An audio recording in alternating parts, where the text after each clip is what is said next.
ଆଜି ସକାଳୁ ସକାଳୁ ଆମେ ବାହାରି ଗଲୁ ଗୋଟେ ଭୋଜି ପ୍ଲାନିଂରେ। ଯାଇ ପହଞ୍ଚିଗଲୁ ଗୋଟେ ଜଙ୍ଗଲ ତ କହିହେବନି, ବାକି କିଛି ଗଛପତ୍ର ଆଉ କିଛି ନିଛାଟିଆ ଜାଗା ଥିଲା। ଚାଲି ଚାଲି କେଉଁଠି କରିବୁ କିଛି ଇଏ ନ ଭାବି ଆମେ କିଛି ସିଲେକ୍ଟ ହିଁ କରିନଥିଲୁ। ଫିର୍ ବି ସବୁ ଚାଲି ଆଉ ଗାଡ଼ିରେ ସବୁ ସାମାନ ରଖି ପହଞ୍ଚିଗଲୁ ଗୋଟେ ଗଛ ମୂଳରେ, ଯେଉଁଠିକି ଗଛଟା ବହୁତ ବଡ଼ ହେଇଥିଲା ହିଁ ବି ବହୁତ ଇଏ ହେଇଥିଲା। ଫାଷ୍ଟ ସେମାନେ ସବୁ ବାହାରି ଗଲେ ପାଣି ଆଣିବା ପାଇଁ। ସେଠି ଗୋଟେ ବୋରୱେଲ୍ ଥିଲା, ଯେଉଁଠିକି ବୋରୱେଲ୍ ପାଖାପାଖି ହିଁ କରିବା ପାଇଁ ଆମେ ସ୍ଥିର କଲୁ। ବୋରୱେଲ୍ଠି ଯାଇକି ସେମାନେ ସବୁ ଧୁଆଧୁଇ କରି ପାଣି ଭରିଲେ, ଖାଇବା ପାଇଁ, ରୋଷେଇ କରିବା ପାଇଁ, ପିଇବା ପାଇଁ, ସବୁଥିପାଇଁ ଧୁଆଧୁଇ କରିକି ପାଣି ଭରି ଆଣିଲେ। ତା ସହିତ କିଛିଟା ବୋଟଲରେ ଗରାରେ ଧୋଇକି ଜଗରେ ସବୁ ପାଣି ଭରିକି ଆଣିଲେ। ତାପରେ ସବୁ ସେଇ ଗଛ ମୂଳରେ ଦୁଇଟା ଚୁଲି ଥିଲା ବୋଲି ସେଠି ପାଖାପାଖି କାଠର ବ୍ୟବସ୍ଥା ସବୁ ହେଇଯିବ। ସେଥିପାଇଁ ଆମେ ପୁରା ଇଏ ଷ୍ଟାଇଲ୍ରେ ପାରିକି ସବୁ ପାଲ ବସି ପଡ଼ିଲେ। ତାପରେ ସେ ଚୁଲିରେ କି ଅଲରେଡ଼ି ହିଁ ସବୁ ଭୋଜି ସବୁ ଚାଲେ। ସମସ୍ତେ ହିଁ ଆମ ଗାଁ ପାଖରେ ସେ ପ୍ଲେସ୍ଟା, ଯେଉଁଥିପାଇଁ ସବୁ ଭୋଜି ଚାଲୁଛି। ଯେଉଁଥିପାଇଁ କି ସେଠି ଚୁଲି ଆଗରୁ ହିଁ ଥିଲା ପଥର ଇଟାର। ତାପରେ ଆମେ ସବୁ କାଠ ସେଠି ଦେଇକି ନିଆଁ ଜାଳିଲୁ।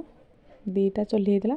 ପ୍ରଥମ ଚୁଲିଟା ଜାଳିକି ସେଠିରେ ପାଣି ଗଞ୍ଜରେ ଭାତ ବସାଗଲା। ଫାଷ୍ଟ ଭାତ ବସିଲା, ତାପରେ ସେକେଣ୍ଡରେ ଏମାନେ ସବୁ ପାଲ ଉପରେ ବସିକି ସବୁ କଟାକଟି ଆରମ୍ଭ କରିଦେଲେ। ବେଶୀ କିଛି ଆଇଟମ୍ ହେଉନଥିଲା, ସେଥିପାଇଁ ବେଶୀ କିଛି ଇଏ ନଥିଲା, ଭେଜିଟେବୁଲ୍ ବି କିଛି ନଥିଲା। କେବଳ ଖାଲି ଟମାଟୋ ଖଟା, ତା ସହ ସିମ୍ପଲ୍ ଡାଲି ଆଉ ଚିକେନ୍କୁ ଭାତ ହେଉଥିଲା। ସେଥିପାଇଁ ଚିକେନ୍ ପାଇଁ ରସୁଣ ଛଡ଼େଇଲେ।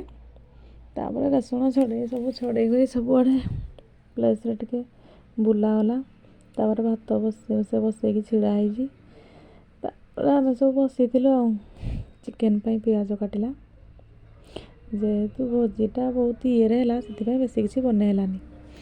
କାହିଁକିନା ଆମେ ମୁଡ୍ ଅନୁସାରେ ଆମେ ଭୋଜି ନ୍ୟୁ ଇୟର୍ ପରେ ଆମେ ଭୋଜି ତ କରିନଥିଲୁ, ସେଥିପାଇଁ ଗୋଟେ ଇଚ୍ଛା ହେଲା, ସେଥିପାଇଁ କରିଦେଲୁ। ତ ପ୍ରଥମେ ଟମାଟୋ ଖଟାଟା ବସାଗଲା ସେକେଣ୍ଡ ଚୁଲିରେ।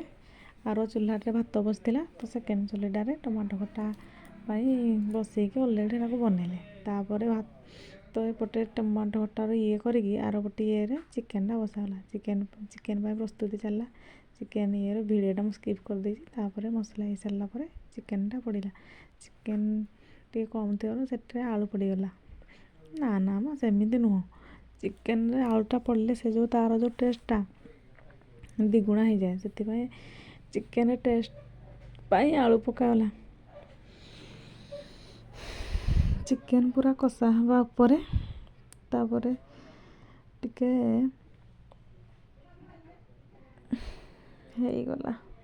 ଚିକେନ୍ ପୁରା ରେଡ଼ି। କଷା କ'ଣ, ଡାଇରେକ୍ଟ ଝୋଳ ହେଇଗଲା। ତା ସହିତ ଭାତ ହେଇକି ଆମର ରେଡ଼ି ହେଇଗଲା।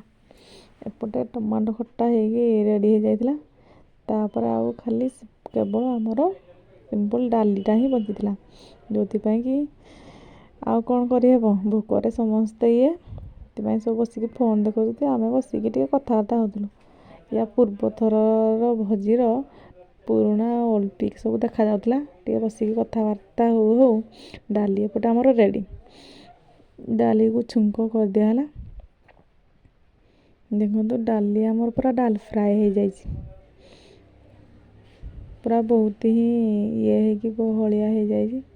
ବହଳିଆ ହେଇକି ଆମ ଡାଲି ପୁରା ଇଏ ହେଇଗଲା। ସେଥିପାଇଁ ଆମେ ଟିକେ ପାଣି ମିଶାଇଦେଲୁ। ଯେହେତୁ ଆମକୁ ଡାଲ୍ ଫ୍ରାଏ କରିବାର ନାହିଁ, ଡାଲି କରିବାର ଥିଲା, ତ ଆମେ ଟିକେ ପାଣି ଟିକେ ମିଶାଇଦେବୁ। ମିଶାଇ ଦେଇକି ଟିକେ ଘାଣ୍ଟି ଦେଲୁ। ଲୁଣ ଟିକେ ଲାଷ୍ଟରେ ଆଉ ଟିକେ ପକେଇକି ରେଡ଼ି ହେଇଗଲା ଆମର ସିମ୍ପଲ୍ ଡାଲି। ସେଥିରେ ଆଉ ଟିକେ ଟେଷ୍ଟ ଆସିବା ପାଇଁ ଲାଷ୍ଟରେ ଆଡ଼୍ କରାଗଲା ଟିକେ ଧନିଆ ପତ୍ର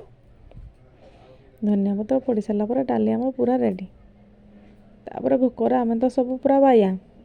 ଡାଲି ବାସ୍ନାକୁ ଚିକେନ୍ ଝୋଳ, ତା ସହିତ ଟମାଟୋ ଖଟା ଆଉ ଲୁଣ, ଲଙ୍କା, ରସୁଣ, ଧନିଆ ପତ୍ର ଦଳା ଯାହା ଆଉ ଯିଏ ଯାହା ଖାଇପାରିଲା। ତା ସହିତ ଭାତ ସର୍ଭ କରିଦିଆଗଲା। ସମସ୍ତଙ୍କୁ ସବୁ ଜିନିଷ ପଡ଼ି ସାରିଲା ପରେ ସବୁ ଖାଇବା ପୁରା ଲାଗିଗଲେ। କ୍ୟାମେରାକୁ ବି କେହି ଆଉ ଦେଖିଲେନି। ଖାଇକି ସବୁ ତାପରେ ଲାଷ୍ଟ ଏଣ୍ଡରେ ସବୁକିଛି ଧୁଆଧୁଇ କରିସାରିଲା ପରେ ଆମେ ସବୁ ଟିକେ ଡ୍ୟାନ୍ସ କଲୁ। ଡ୍ୟାନ୍ସ କରିକି ସବୁ ଟିକେ ମଜା କରିଥିଲୁ ଟିକେ। ସମସ୍ତଙ୍କର ଡ୍ୟାନ୍ସ ଦେଖ ଯିଏ ଯାହା ଏସବୁ ଖାଲି ଫନି ଡ୍ୟାନ୍ସ ହିଁ।